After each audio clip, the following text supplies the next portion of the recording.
Então, vamos iniciar essa nossa aula agora 16B, que a gente começa esse capítulo de sistemas ressonantes em geral, né? E nesse capítulo a gente disponibilizou no nosso Google Classroom um link para o nosso material, certo? E eu tento fazer digamos, um tratamento unificado de todos os sistemas ressonantes, sejam eles circuitos tradicionais, né, como sistemas ressonantes em geral, né, tanto acústicos como eletromagnéticos, né, todos são governados por uma função-resposta muito parecida, em que o fenômeno de ressonância está sempre presente, né? Então, a gente começa nessa aula de hoje, a gente vai falar sobre regime transitório especificamente, né? E a gente vai ver como é que é o comportamento de sistemas ressonantes, especificamente circuitos elétricos, né? Perante estímulos específicos, né? E vai concluir com esses conceitos de energia e dissipação, para ver o que acontece na ressonância, né? Um sistema desse. E mais interessante ainda é ver como é que um circuito se comporta quando você tem um estímulo, como é que ele se ajusta ao estímulo externo, né? Mesmo tendo uma resposta natural, tá certo? E quando esse estímulo ele é sintonizado na frequência natural do sistema, frequência de ressonância, então você tem um grande aumento da energia armazenada no sistema. Essas são as características. Ora,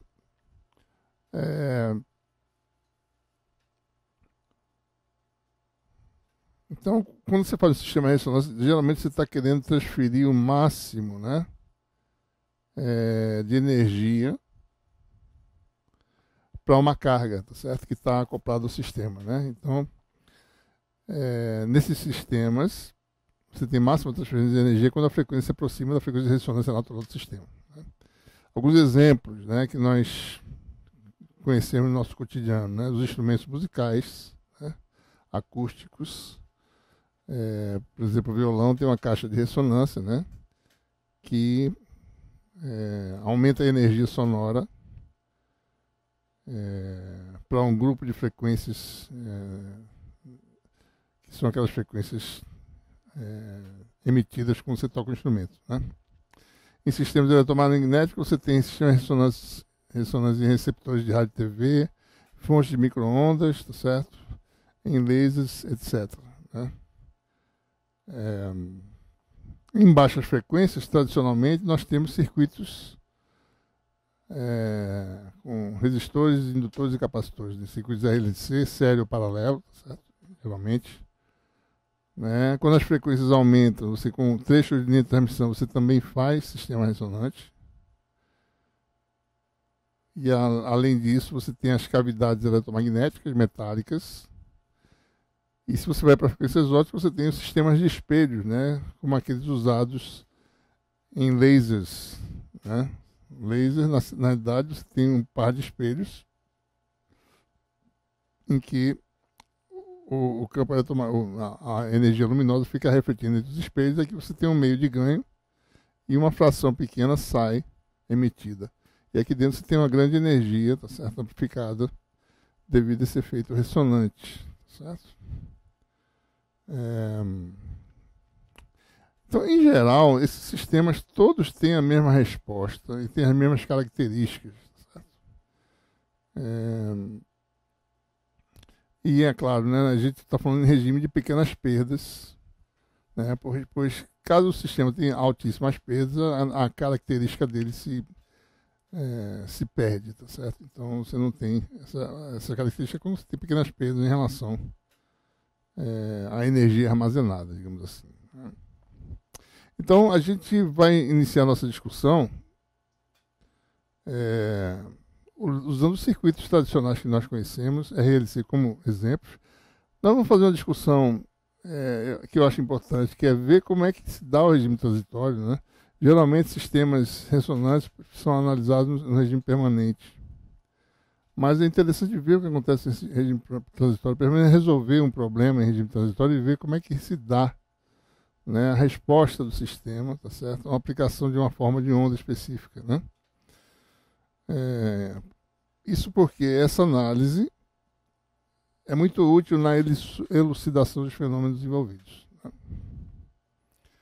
Bom, tradicionalmente os circuitos RLC série paralelo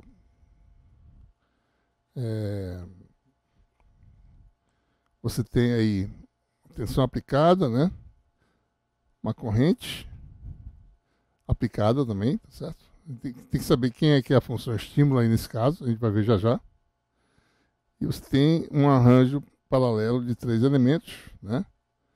E no circuito RLC série você tem também uma tensão e uma corrente. Uma das duas vai ser a nossa função estímulo, tá certo? Nesse caso, a função de tensão, a tensão aplicada, né? Bom, então vamos dar uma olhada para ver como é que a gente identifica essas grandezas, estímulo e resposta.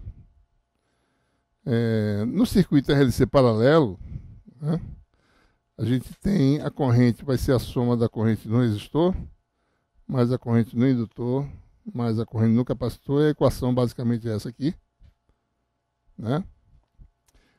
No indutor, no resistor, a corrente, a gente está usando essas letras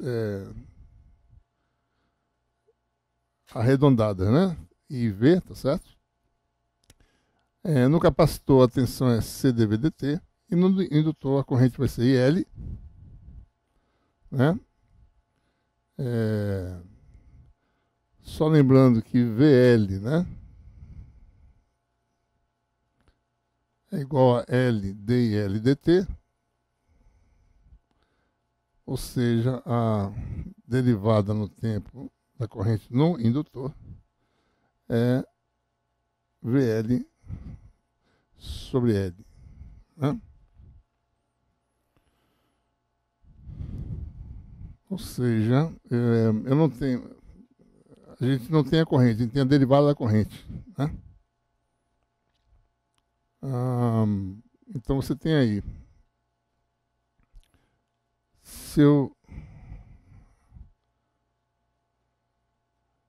e observe que a tensão no indutor, para o circuito RLC paralelo, né? VL é igual a tensão V, né, que está na entrada aqui. Então, eu tenho aqui I igual a IR mais IL mais IC e igual a V sobre R, que é a tensão, né? Você tem a tensão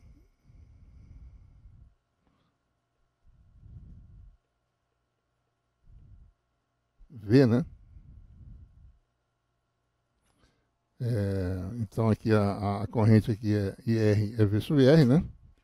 Então, aliás, é igual a V sobre R mais IL mais IC, que é CdVdt, que é dV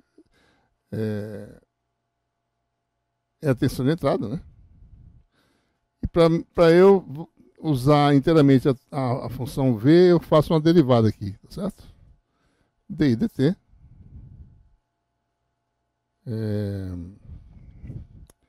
igual a 1 sobre R dV dt, né? Mais DL dt mais C d2V dt2. Ou seja, se eu multiplicar e dividir por L, né, você tem então uma equação do tipo d dt igual a 1 sobre R dV dt mais L mais 1 sobre L LD dt, que é V, né, mais C d2V dt2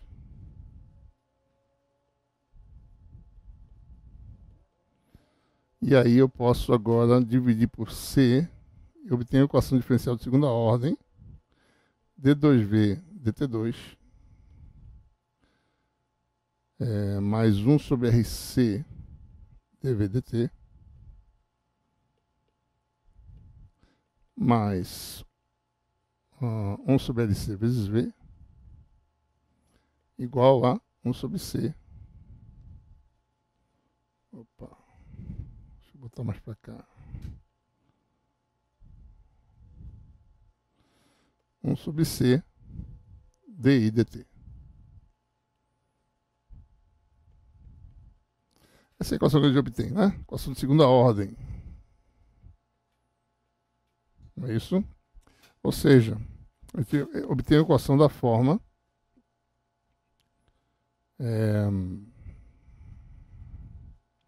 uma equação clássica de segunda ordem, né?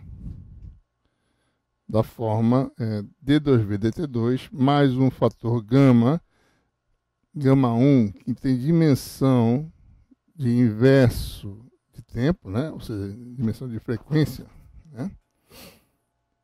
Porque aqui é 1 sobre t, com 1 sobre t dá 1 sobre t2, que é isso aqui, certo? E aqui tem uma frequência ao quadrado. E aqui a gente acabou de identificar na nossa continha, né? Esse γ1 é uma constante de amortecimento do sistema do circuito RLC paralelo. E ω0 é chamada frequência de ressonância do circuito RLC paralelo. É 1 sobre raiz de LC, certo? Se nós fizermos... Então, observem, né? Então, nessa formulação, o estímulo é a corrente, ou seja, circuito RLC paralelo. O estímulo é a corrente. A função estímulo, na realidade, é essa combinação aí, derivada no tempo de I vezes 1 sobre C, né? E a resposta é a resposta da equação diferencial, que é a tensão. Então, isso aqui é o RLC paralelo. Se você for fazer as contas para o RLC sério, você tem uma equação muito parecida com essa. Só que agora a função estímulo passa a ser a tensão, circuito RLC sério, né? RLC, a tensão aplicada, e a resposta é a corrente que flui no circuito. Então você tem uma equação para a resposta, equação diferencial que você precisa resolver, né? Uma equação de segunda ordem também semelhante àquela para o circuito RLC paralelo. Aparece a constante de amortecimento para o circuito RLC série, frequência de ressonância, e aqui a função estímulo, né? Que essencialmente é governada pela tensão aplicada. Essa constante de amortecimento é R sobre L, vocês podem fazer as continhas e verificar. E o ω0 é a mesma expressão, tá certo? 1 sobre raiz de LC. As energias armazenadas no sistema, né? A gente vai falar de energia, por isso que está querendo aqui. E a gente precisa considerar a energia para poder saber o que acontece quando há variações abruptas, digamos assim, no sistema. Então a gente vai olhar aqui para a energia elétrica armazenada, né? Instantânea, WE, 1 meio de CV2, tensão no capacitor, né? E energia magnética, 1 meio de LI no indutor ao quadrado. Quando você estuda o transitório no sistema, quando há variações abruptas do estímulo, a gente tem que levar em consideração o que acontece com a energia. E fisicamente, a condição de continuidade, ou condição inicial, por exemplo, é que a energia armazenada em qualquer sistema, tá certo? Não pode variar abruptamente em um sistema físico. Esse é o princípio básico. Ele saber quais são as condições iniciais ou condições de contorno, você pode chamar também, tá certo? Muito bem, então como no indutor a energia armazenada é proporcional ao quadrado da corrente, então quer dizer que se houver uma descontinuidade no tempo t0, então essa corrente tem que se manter contínua quando você varia, na iminência de haver a descontinuidade do estímulo, né? Então, no tempo t0 menos e t0 mais, a corrente tem que ser a mesma. Da mesma forma, no capacitor, a energia é o quadrado da tensão, né? Vai com o quadrado da tensão no capacitor, mesma coisa, né? Então, a tensão no capacitor não pode variar abruptamente perante uma variação abrupta de estímulo, né? Fizeram esse instante de tempo específico, né? Em que a variação abrupta do estímulo, certo?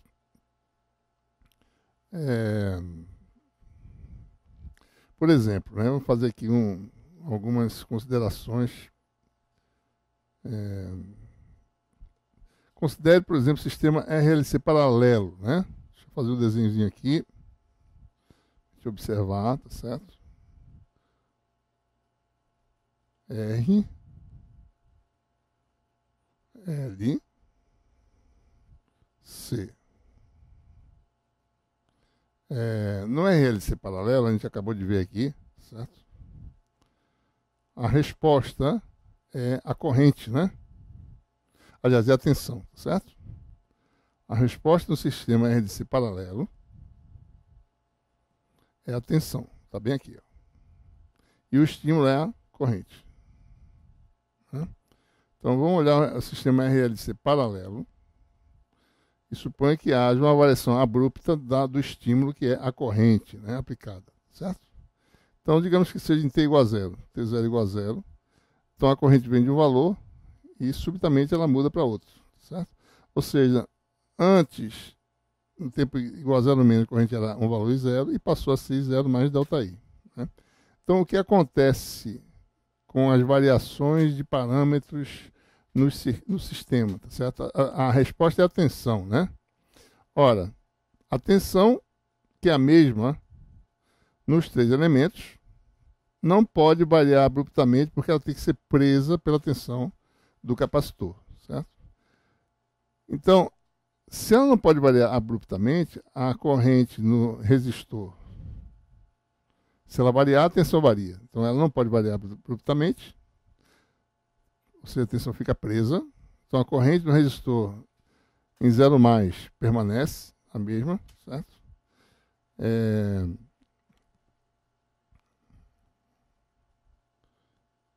E você não pode ter uma mudança abrupta da tensão no capacitor, né? Então, toda variação de corrente, certo?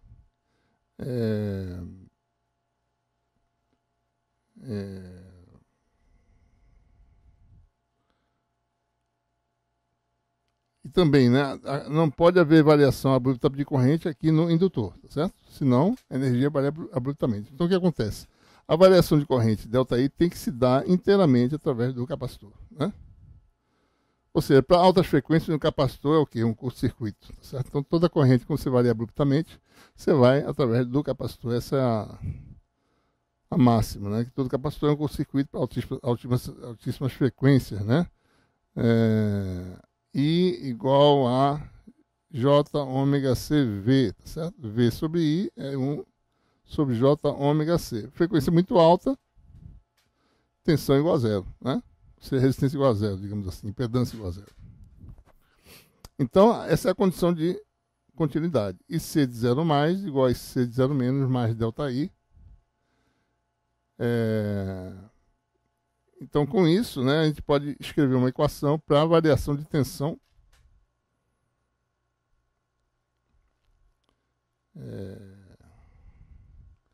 como I igual a C dV dt, né?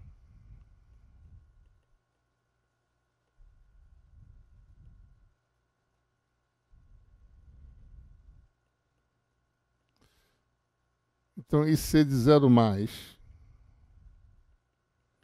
é igual a C dV dt. T igual a 0 mais. E C de 0 menos é igual a C dV dt de 0 menos. Então, você tem que essa variação, né? IC de 0 mais, ou seja, a variação tem que se dar no capacitor. IC de 0 mais é igual a IC de 0 menos mais ΔI, ou seja, tem uma condição de descontinuidade de derivada. Ou seja, a tensão é contínua no capacitor, mas a derivada é descontínua. Então é isso que a gente observa aqui, né? Ou seja, dvdt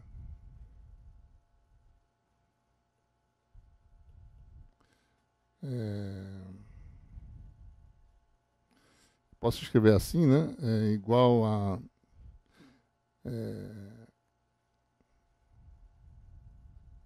e C de 0 mais é igual a isso aqui mais delta I, né? Tá aqui, ó. Então, dvc dt de 0 mais é igual a C e C de 0 mais, que é, desculpe, C dv dt, isso aqui é 1 sobre C e C de 0 menos mais delta I. Essa é ou seja, a derivada da função tensão, a partir do tempo que a gente começa a observar o efeito, tem que satisfazer essa condição. Isso aqui é conhecido, isso aqui é conhecido, então você conhece a derivada em t igual a 0 mais. Né? Certo? Isso aqui também é a derivada em t igual a 0 menos. Você pode escrever também assim, né? dv cdt. Isso aqui tudinho, né? Isso aqui tudinho, ou seja, dvc, posso escrever assim. T igual a 0 mais, igual a derivada que estava antes, mais delta I. Né? Então, essa consideração que a gente tem que fazer quando você tem um circuito RLC paralelo. Da mesma forma, circuito RLC série, se você tem uma variação, o estímulo é a tensão, né? Você tem a tensão V0 e passa para V0 mais delta V, né? Tensão no capacitor não pode mudar abruptamente, a corrente do indutor não pode mudar abruptamente, né? Então, essa tensão, se a corrente não pode variar abruptamente, quer dizer que a tensão no resistor se mantém fixa, né? Porque é R vezes essa corrente. Né? Então, essa tensão não pode variar, nem essa aqui pode variar, porque é elemento armazenador de energia, ou seja, você tem aí toda a tensão varia em cima do indutor. Aí você tem a condição de continuidade também, no caso do indutor, né? Certo?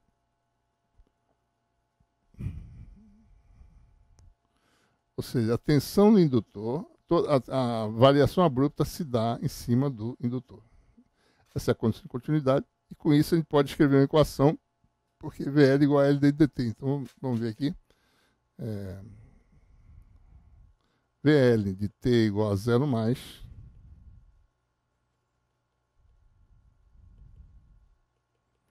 igual a VL t igual a 0 menos mais delta V, né? L di dt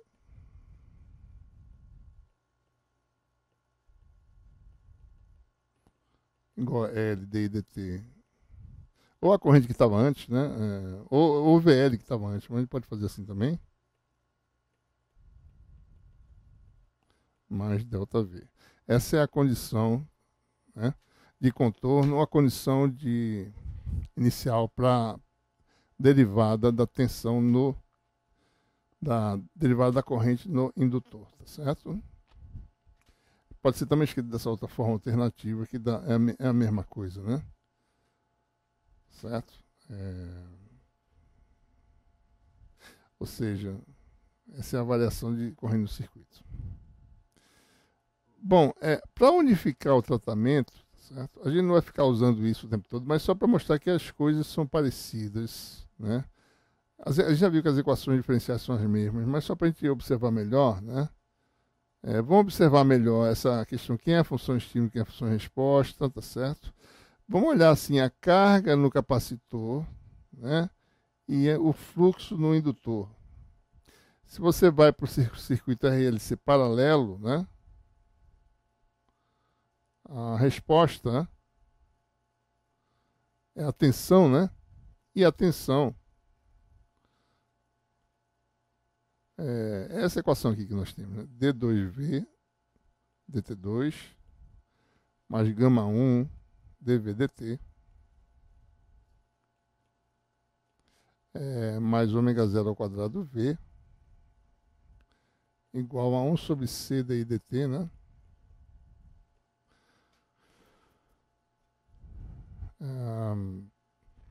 Então, você pode observar que a carga no capacitor é igual a C vezes V, né? Então, V é igual a Q sobre C, né? E o fluxo no indutor é igual a LI, né? Então, você tem que, no caso do sistema RLC paralelo, né? Se eu multiplicar tudo por C, certo? Isso aqui cancela, né?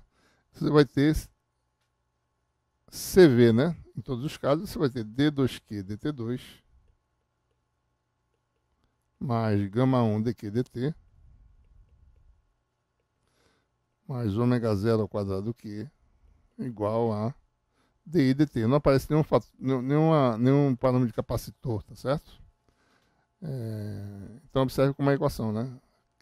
Variação de Q no sistema, ou seja, variação da energia armazenada no capacitor associada ao estímulo dado pela corrente, certo? Então, de forma semelhante, no RLC sério aparece o que? O fluxo no indutor, né? O elemento principal vai ser o indutor, né? E aqui aparece a taxa de variação da função estímulo, I ou V. Então, quem estimula o circuito no RLC paralelo é a corrente. Quem estimula o circuito da RLC série é a tensão. A resposta é a energia do elemento, que é a carga, né, no caso, no circuito da RLC paralelo, e é o fluxo no circuito da RLC série, né? Então, ou seja, se eu chamar de uma função f, né, seja a carga ou o fluxo, e g como a função estímulo, então a equação geral é algo desse tipo aqui, em que esse parâmetro aqui depende da natureza do circuito, certo? Isso aqui é a frequência natural, frequência de ressonância, né? Mas a equação diferencial é a equação desse tipo aí, certo? Então basta se preocupar com esses sistemas que são governados por equações diferenciais deste tipo aqui, certo?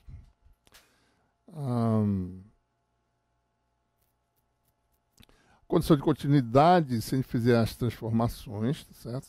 Deixo para vocês como exercício, né? Se o estímulo variar abruptamente de um valor G0 até um valor G0 mais ΔG, então a resposta, que é o F, né? Observe que a resposta está sempre associada àquele parâmetro que é o mesmo para os três elementos. No circuito RLC paralelo, o parâmetro que é o mesmo para os três elementos é a tensão, né? É a mesma tensão aplicada nos três elementos. A tensão é a carga, né? A menos da constante. No circuito sério, o elemento, a grandeza que é comum, certo? Aos três elementos é a corrente. E a corrente é associada a fluxo no indutor, né? Então a tensão aqui é associada à carga no capacitor e a corrente, que é a mesma nos três elementos, é associada ao fluxo no indutor, né? Então, então, em resumo, né? Só para a gente... Nós temos aqui uma tabelinha, tá certo? Mostrando algumas características. A gente vai falar sobre isso aqui já já, tá certo? Frequência de ressonância, ômega 0, 1 sobre a RLC para os dois sistemas. Custo de amortecimento, né?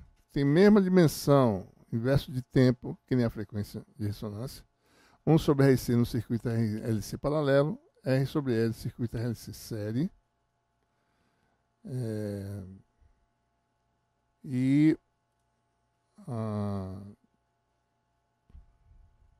Que mais? Função estímulo, né? É a função G, a função resposta, a função F. E o estímulo no circuito RLC paralelo é a corrente, a resposta é a carga do capacitor. Circuito RLC série, estímulo é a tensão, resposta é o fluxo no indutor, né? Bom, a solução geral para o circuito ressonante pode ser sempre escrita como em qualquer equação diferencial, né? Você tem um estímulo. A resposta vai ser uma composição da solução da equação homogênea e a solução da equação particular, né? Essa depende exclusivamente da forma funcional do estímulo, né? Isso aqui é algo que tem uma solução geral independentemente de qualquer coisa, depende só da natureza do sistema, né? Bom, vamos primeiro resolver a solução homogênea. Solução homogênea é aquela em que você não tem nada, suponho que você não tem estímulo no sistema, né? Qual é a solução da equação diferencial, certo? A gente faz isso usando aquele fator exponencial de lambda-t, assume que a resposta é dessa forma, né? Daí a derivada primeira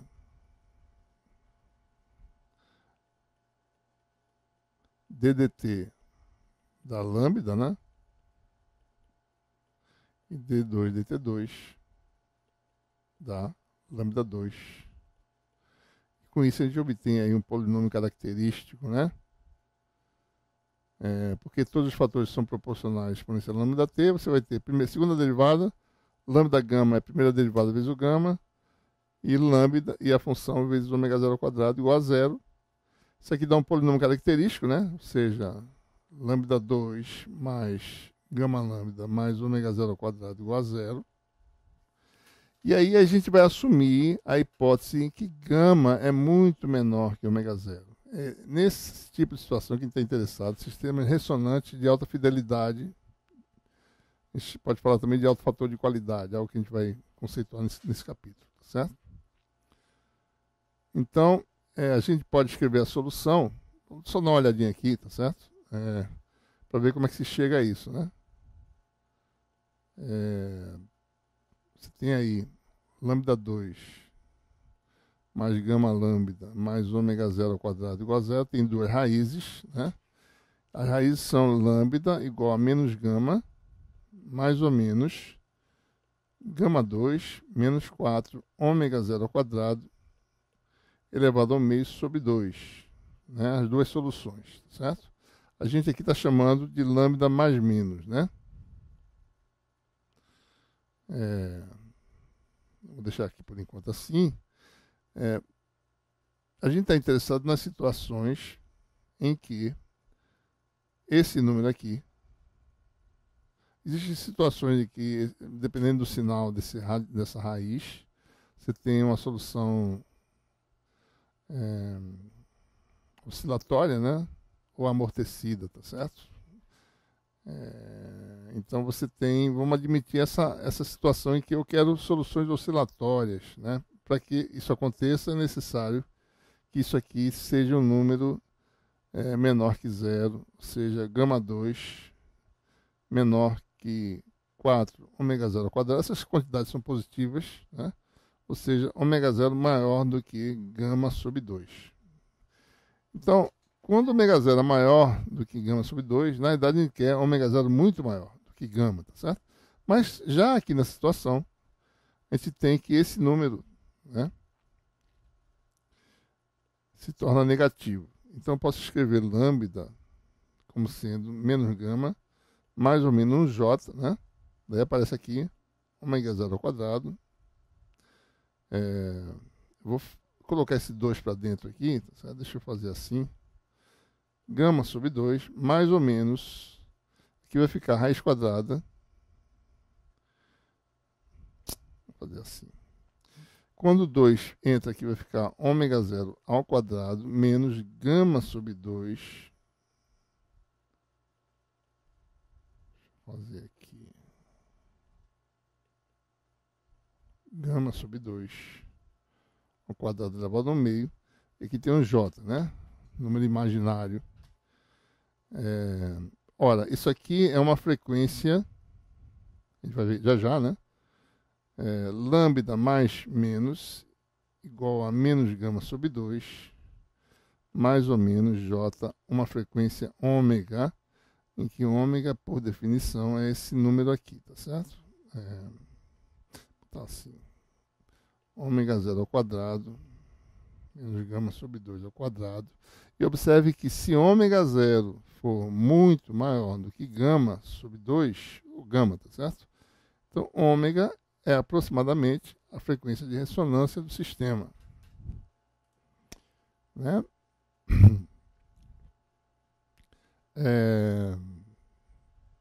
Essa frequência é chamada frequência natural de oscilação, né? E este outro parâmetro aqui é chamado de frequência de ressonância. São coisas diferentes, tá certo? Existe uma razão para isso aqui, a gente vai ver já já por quê, né?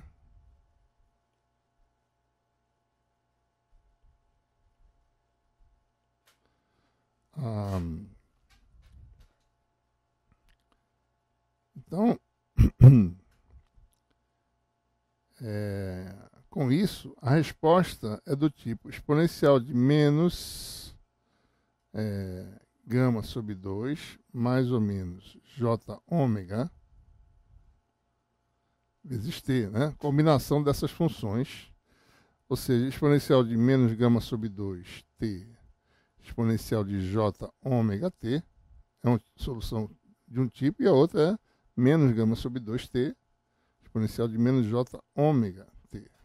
E nós sabemos que a gente pode combinar essas funções para dar seno de ômega t e cosseno de ômega t. Ou seja, a solução é a combinação das funções exponencial de menos gama t sobre 2 cosseno e exponencial de menos gama t sobre 2 seno. Ou seja, a solução geral pode ser sempre escrita da forma exponencial de menos gama t sobre 2 seno de ômega t mais uma fase, né? Por exemplo, certo? Ou cosseno mais uma fase φ da solução homogênea. Essa pode ser posta como sendo a solução geral desse sistema, tá certo? É bom para representar, mas isso aqui não é muito bom para você calcular as coisas. Não é muito conveniente usar fase, né? Porque fase às vezes dá ambiguidade, né, no resultado, tá certo? Então, é melhor usar combinações de funções seno e cosseno, fica mais conveniente no tratamento, né? Então, em resumo, né, a solução homogênea é dessa forma, uma amplitude aparece aqui, tá certo? FH. Aqui o fator exponencial decrescente, né? E uma função que oscila na frequência natural ômega, sempre válido para ômega 0 maior que gama sobre 2. E observe que, como a solução, né, do problema, se você tem um estímulo, né, a solução sempre é a soma da solução homogênea mais a particular. Quando t é muito maior, ou seja, quando gama t sobre 2 é muito maior que 1, ou seja, t muito maior do que 2 sobre gama, a solução homogênea desaparece e a solução final se transforma numa solução de regime permanente, que é aquela solução que a gente sempre trata no nosso curso, né? No regime permanente, a solução vai ser aquela solução FP, certo? Ou seja, a solução do sistema vai se assemelhar ao estímulo, da forma como varia no tempo o estímulo, certo? Vamos fazer uma análise aqui para alguns estímulos específicos, né? Para a gente ver como se dá a resposta do sistema, certo? A gente vai fazer primeiro um exemplo. Vamos aplicar um estímulo senoidal, né? E a gente vai, depois do sistema ter atingido um certo ponto, né, de resposta, a gente vai desligar o estímulo e ver o que acontece. Tá?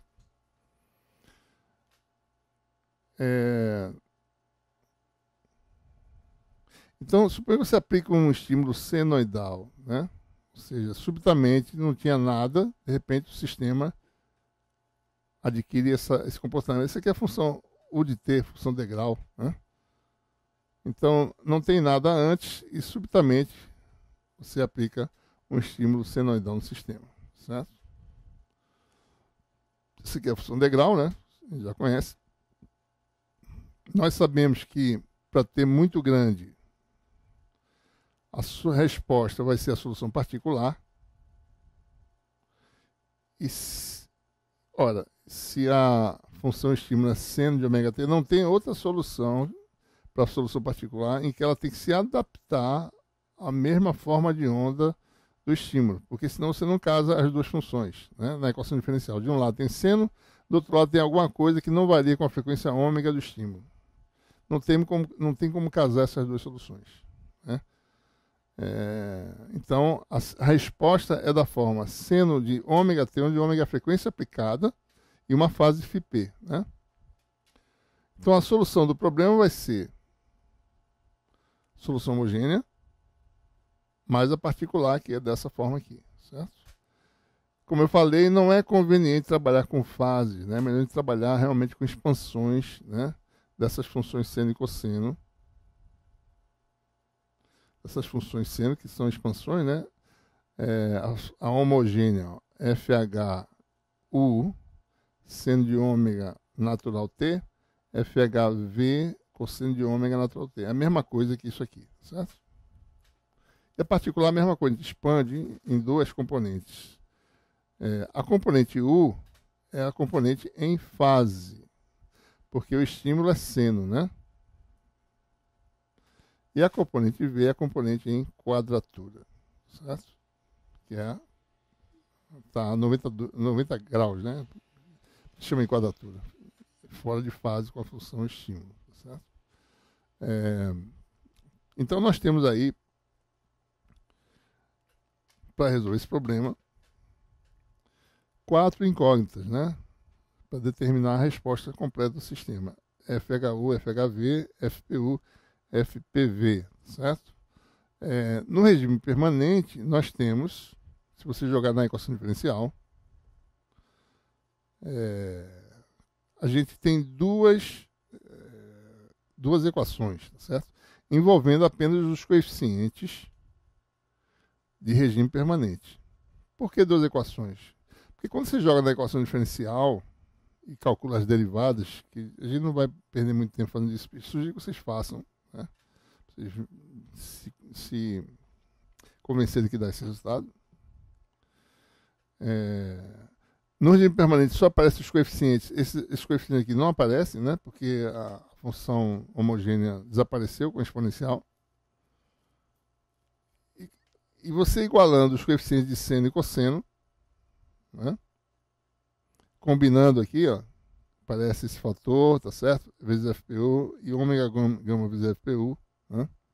Só que aqui é cosseno, tá certo? Então, igualando os coeficientes de seno e cosseno, a gente obtém um sistema de duas equações, as duas incógnitas.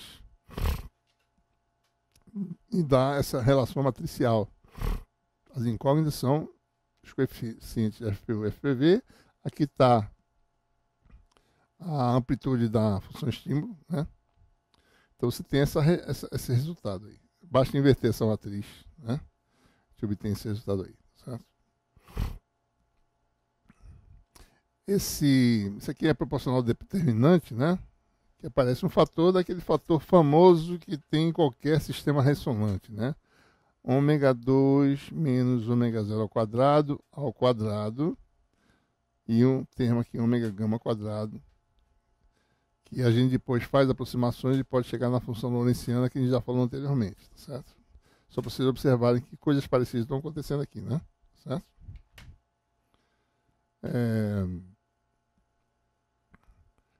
Bom, agora para as outras, eu já determinei então FPU e FPV, né?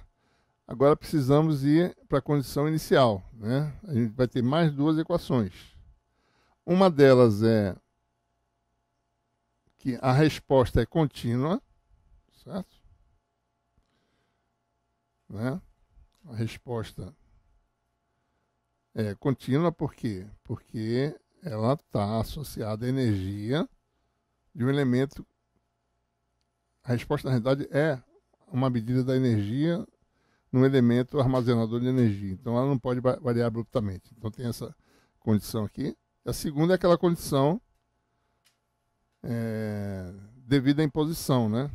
que a energia no segundo elemento não pode variar abruptamente e tem aquela condição de continuidade. Né? Então, tem mais duas equações.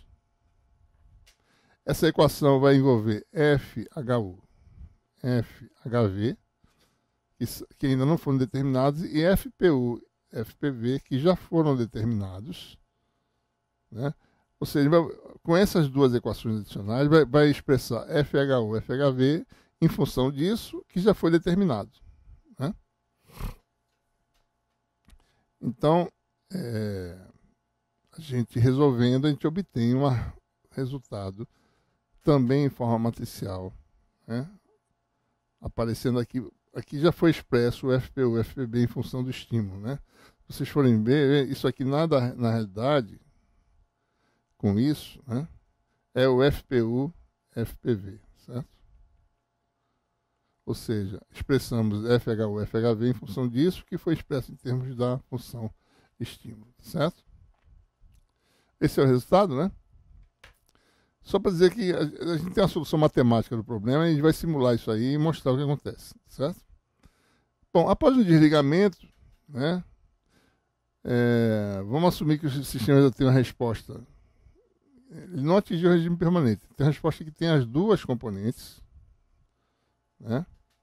E de repente você desliga o sistema. Então no tempo T0 a função estímulo é seno de ômega t, de repente se desliga, não tem mais estímulo. Né? Nesse caso agora, a variação de estímulo é ΔG, né? Aquela que anula a entrada. Né? Então é menos G0 seno de ômega T0. Certo? Então, mais uma vez, né? Agora a solução não tem... a solução, agora o sistema adquire a solução, a equação diferencial homogênea, não tem mais estímulo. Certo? A gente vai usar agora as mesmas condições em t igual a 0 mais, em relação a t igual a 0 menos. A resposta é contínua e aquela descontinuidade derivada característica. Né? A resposta é dessa forma. Né? Dá para perceber, tá certo? A gente precisa determinar esse novo coeficiente. Aliás, são dois coeficientes na realidade, né? Porque isso aqui vai ter uma componente em fase e uma em quadratura, então são duas incógnitas. Ou eu trabalho com FH e a fase, que não é uma boa ideia, é melhor trabalhar com componentes em fase e quadratura, que é melhor, tá certo? A gente está expressando aqui em termos dessa variável t menos t0, né? Fica mais fácil de calcular a solução. Então aqui está a resposta, né? Em t igual a t0, isso aqui dá 0, né? T' igual a 0, né? Isso aqui dá FHV', né? Você tem aqui já uma condição, FHV' é igual ao que tinha antes, certo? E isso aqui dá 0, dá 1, né? No caso, certo? Então,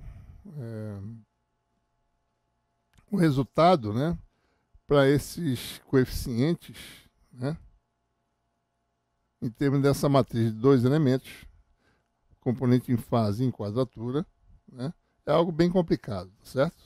Né? Mas pode ser feito de forma simbólica, né, em termos de matrizes. E aí aparecem os elementos que definem essa equação, né? M0, tá certo? As outras matrizes já são definidas aqui embaixo, né? MH', MP', tá certo? Isso são tudo constantes, né? T0 é o tempo em que ocorreu a mudança abrupta, né? Bom, essa é a solução matemática, mas é interessante de ver como é que se dá a resposta, tá certo? Então observe, né?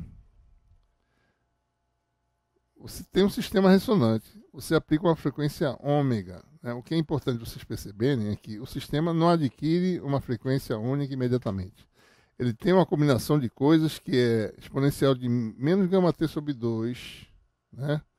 Vou botar assim de forma simples, sendo da frequência natural mais uma fase, e tem a combinação disso com uma amplitude, né? Chamada de FH, e a particular, seno de ômega t mais φp, que é o que a gente obteve, tá certo? A gente obteve a solução, né? É uma combinação de duas coisas. Aqui tem uma frequência de um tipo, aqui tem outra frequência.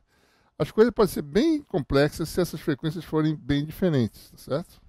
E coisas podem acontecer quando essas frequências se aproximam. Então, você joga uma frequência ômega, o sistema não vai oscilar na frequência ômega, ele vai ter uma mistura de frequências, né, entre ômega e ômega. Né? Então, se a gente observar o que acontece, né, isso aqui é o que acontece quando você estimula, tá certo? Então, observe que o sistema vai, estava sem estímulo, ele vai, tá certo? Tende a adquirir uma frequência parecida, né, com a frequência do estímulo, tá certo? Mas observe que existem variações, né? Não é uma variações porque existe um batimento das duas frequências na realidade, certo? Então, por isso que é interessante, o regime transitório tem essas características. Né? Você, quando desliga, então o que acontece? O sistema vai oscilar na frequência natural, amortecendo com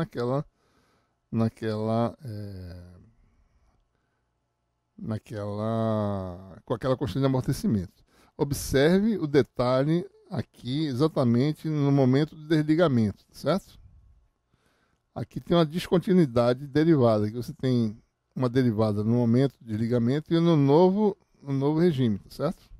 Então as derivadas são descontínuas, mas a função é contínua. Né? Então são essas características que a gente queria mostrar. E observe o que acontece quando a frequência de estímulo se aproxima da frequência de ressonância do sistema. Ele vai mostrar aqui uma simulação, certo? Deixa eu botar no começo aqui.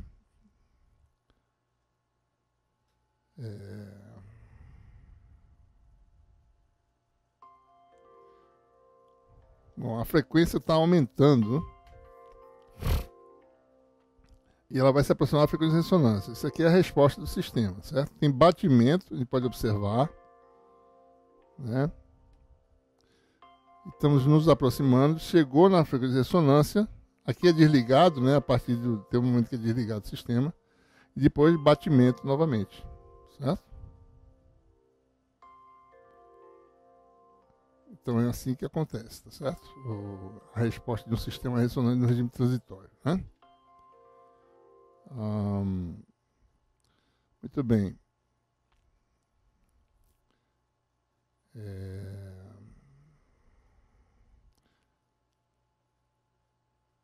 Nós temos aí essa característica, só para mostrar, né? Quando a frequência é igual à frequência de ressonância, a amplitude máxima da resposta. Quando é fora da ressonância, você excita muito pouco o sistema, né? Mas o que é importante é o batimento, certo? Esse batimento é característico, né? Quando duas frequências estão próximas, você tem esse batimento aqui, né? Certo? Quando um músico quer afinar um violão, tá certo? Ele tem duas cordas, ele aperta o dedo no traste em que os tons, que as frequências são iguais, né? Então, quando ele toca uma das cordas a outra, quando a frequência de oscilação dessa corda começa a se aproximar da frequência natural da vizinha, então, qualquer pessoa pode fazer experimento, né? Basta ir variando a frequência, quando chegar perto da frequência de ressonância, essa aqui vai começar a vibrar, né? Junto com a de cima, certo? Porque você vai começar a estimular a corda vizinha na sua frequência de ressonância, né?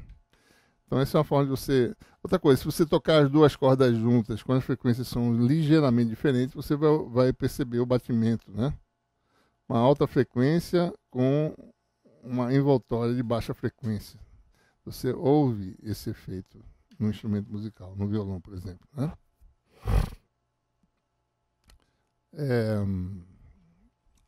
Bom, existem alguns conceitos que eu vou falar aqui, tá certo?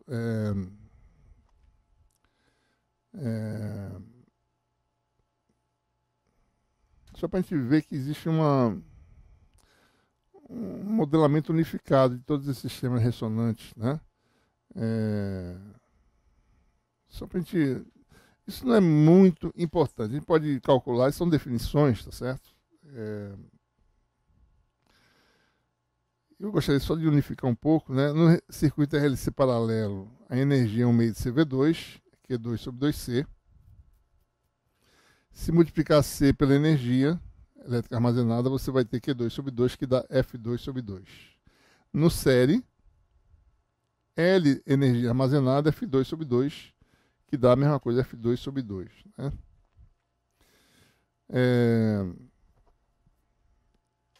Para a gente poder conceituar a ressonância direito, né, melhor, vamos analisar a relação entre potência de entrada, potência dissipada e energia armazenada e sua variação, sua taxa de variação. Né? A potência de entrada no sistema é a potência dissipada no resistor do sistema, do circuito, tá certo? Mais a taxa de variação da energia total. Né? No circuito RLC paralelo, o estímulo é a função G, que é a corrente, e a resposta é a carga. Né? Então, se a gente calcular aqui a potência de entrada, que é V vezes I, né? Em termos... a tensão é a carga no elemento armazenador, que é o indutor, capacitor, sobre a capacitância, vezes I. I, por sua vez, é o estímulo, né? Então vai dar esse resultado. E se a gente expressa em termos de FG, a F, né? Que é igual a carga, é igual a CV, né? Então Q sobre C é igual a tensão.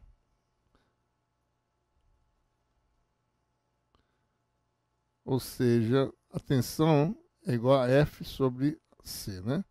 Então você vai ter aqui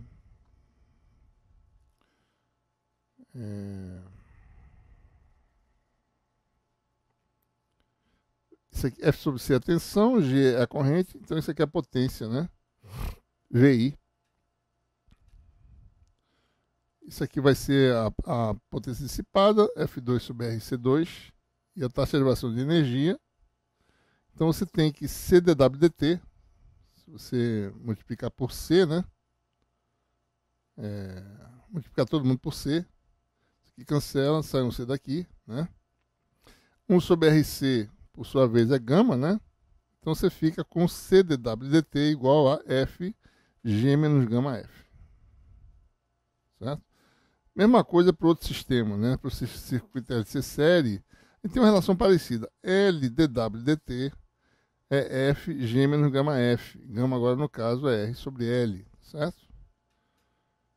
Ou seja, a taxa de variação de energia vezes L no circuito RLC série tem a mesma forma da taxa de variação de energia vezes C no circuito RLC paralelo. Né? É sempre Fg menos gama F. Né? Certo? Então é sempre conveniente definir, certo? Uma energia equivalente principal. Né? Equivalente porque não importa o tipo de elemento armazenador. Né? Energia equivalente é aquela associada ao elemento principal cuja energia está relacionada à grandeza da resposta F. No circuito RLC paralelo, né? Só lembrando, sempre a gente lembra, né? O elemento principal é o capacitor. Porque a corrente é o estímulo, a resposta é a tensão, e a tensão é a tensão que fica no capacitor, né? Então, tensão e carga, né? Certo? Então, a energia principal é aquela associada ao capacitor, tá certo? Então, isso aqui, na realidade, é um V, é um U, né? Isso aqui é um U. Vai chamar essa energia elétrica como sendo a energia principal sobre C. Então, a energia principal para o sistema RLC paralelo é a energia vezes C. Né? E no sistema série é a energia vezes L. Né?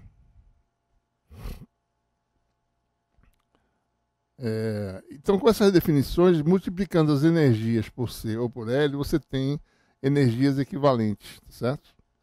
Na realidade, esse U aqui está mal desenhado. Aqui tem para ser assim. Né? Na realidade, não é assim, não. É assim. Ó. Esse aqui é V. É assim, certo? Bom, mas digamos que seja isso aqui. Então, nós temos uma tabela aí, tá certo? O que eu só quero definir essas grandezas, tá certo? Pra a gente poder observar que as quantidades ficam em termos dessas energias principais, né? Energia total, magnética, etc. As grandezas equivalentes estão aqui, ó. Energia equivalente total, tá certo? Dessas energias, para um dado sistema RLC sério ou paralelo, você pode extrair quem são as energias elétrica ou magnética, né? No caso, tá certo? Então, isso aqui é a taxa de variação, tá certo? E assim por diante, né? Bom, em termos de energia equivalente, tá certo? A gente pode unificar todas as equações dizendo que a taxa de variação de energia do sistema é a resposta estímulo menos gama vezes a resposta.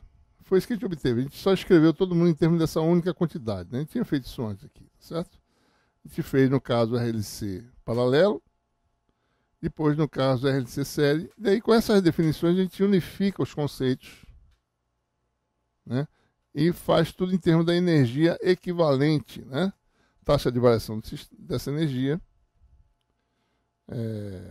total, tá certo? Do sistema é resposta, estímulo menos gama, que é a constante de amortecimento F. E a condição de ressonância é quando essa energia aqui total é estacionária. Ou seja, não varia no tempo. Então, uma vez atingido o regime permanente, se eu atingir a condição G igual a gama F, né? Ou seja, estímulo é um múltiplo de F, ou seja, quando ambos estão em fase, essa é a palavra-chave, tá certo? Quando a resposta estiver em fase com o estímulo, você tem a condição que a gente chama de ressonância. Né? Ora, estar em fase com o estímulo é quando no circuito paralelo, né? A resposta é a corrente, né? E o estímulo é a tensão. Então, haverá, eles vão estar em fase quando V for um múltiplo de I. Só tem uma possibilidade, né? V igual a RI. Ou seja, toda a corrente flui pelo resistor. Certo? Né? Ou seja, é como se essa parte aqui, corrente aqui, fosse total igual a zero. Né? No circuito RLC, mesma coisa, V igual a RI. A tensão total aqui igual a zero. Isso quer dizer ressonância. Né? Então é nessa condição que a gente está falando, certo? Se a gente olhar a resposta que a gente calculou, a entrada é G0 seno, né? De ômega T. A resposta é FPU seno, FPV no regime permanente, né? Uma vez atingido o regime permanente. O transitório já acabou. Regime permanente. Ora, sob que condições FPV igual, ou seja, para estar em fase, quer dizer que FPV tem que ser zero, a componente de quadratura, e a componente de fase tem que ser não nula. Ou seja, você tem que ter uma resposta seno de ômega T. Né? Isso vai acontecer quando o quê, né? Observe que a componente... isso aqui é o denominador, né? A componente de quadratura é esse fator vezes G0 mais 0, né? Porque é isso vezes isso. Certo? Com a componente de quadratura é esse número vezes G0. Então, se ômega for igual a ômega 0, não tem componente de quadratura. Então, você vai ter... O sistema vai estar em fase. Certo? Então, esse termo aqui não vai existir. Só vai ter esse termo aqui. E a condição de ressonância é ômega igual a ômega 0, né? Certo? Então, nessas condições, você tem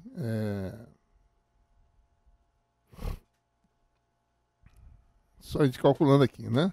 FPU vai ser ômega vezes ômega gama, que dá ômega 2 gama, e o denominador, isso aqui sai, vai ser ômega 2 gama 2.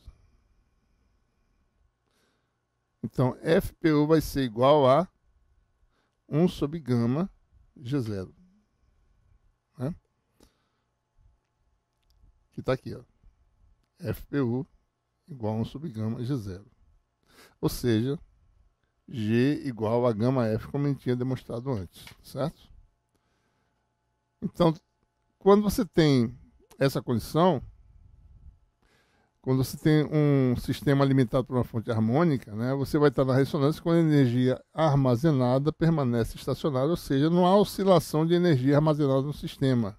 Né? G igual a gama F, tá certo? Então, o que acontece? Eu vou abrir bastante para a gente ver com calma aqui, tá certo? Vou mostrar aqui uma simulação. Tentei achar ela no YouTube, não achei que eu tinha feito, tá certo? Deve estar em algum lugar. O que acontece com a energia do sistema à medida que você varia a frequência em relação à frequência de ressonância? Aqui é ômega igual a 0,7. Você observe que a energia do sistema, tá certo? Varia com o tempo, né? Isso aqui é tempo, tá certo? Oscila, né? À medida que você vai aumentando a frequência, essa energia, o nível de energia aumenta, armazenado, mas ainda há a oscilação. Por que essa oscilação? Porque o sistema devolve energia para a fonte. A fonte dá para o sistema, ele devolve parte para o sistema devolve parte para a fonte e fica nessa oscilação, certo? Você vai aumentando a energia, né? Nessa simulação aqui, há um desligamento aqui, só para a gente poder ver, né? Certo? Desligou aqui, né? Você espera bastante tempo para atingir o regime permanente, mais ou menos, e depois desliga, tá certo? Então você vai aumentando, ó, a energia vai aumentando o nível, né? Mas tem oscilação ainda, ou seja, devolução de energia para a fonte, vai aumentando cada vez mais, né? Nível de energia vai aumentando, certo? Até que eu ainda não eu passei a ressonância aqui, né? Faltou a ressonância, que é essa aqui, ó. Ômega igual a ômega 0, ou seja, oscilação, isso aqui ainda tem uma pequena oscilação aqui, porque não está no regime permanente, mas quando chega aqui já está no regime permanente. Você vê que a energia está estacionária, constante. Você desliga o sistema, a energia do sistema é dissipada no resistor, né? Bom, passou dessa ressonância, daí você vai diminuindo a energia que circula no sistema, a energia fica armazenada. Então, todo o sistema ressonante ele fica com a alta quantidade de energia armazenada se você estiver aplicando a condição de ressonância, como nesse exemplo aqui. O máximo que você consegue é na ressonância, certo? Bom, então, essas são as considerações que eu queria fazer para análise de sistemas ressonantes no regime transitório, porque essa análise de regime transitório dá muita elucidação, né? O que acontece, né? Com as oscilações de energia, o que é ressonância de fato, certo? Bom, então a gente para por aqui e até uma próxima oportunidade.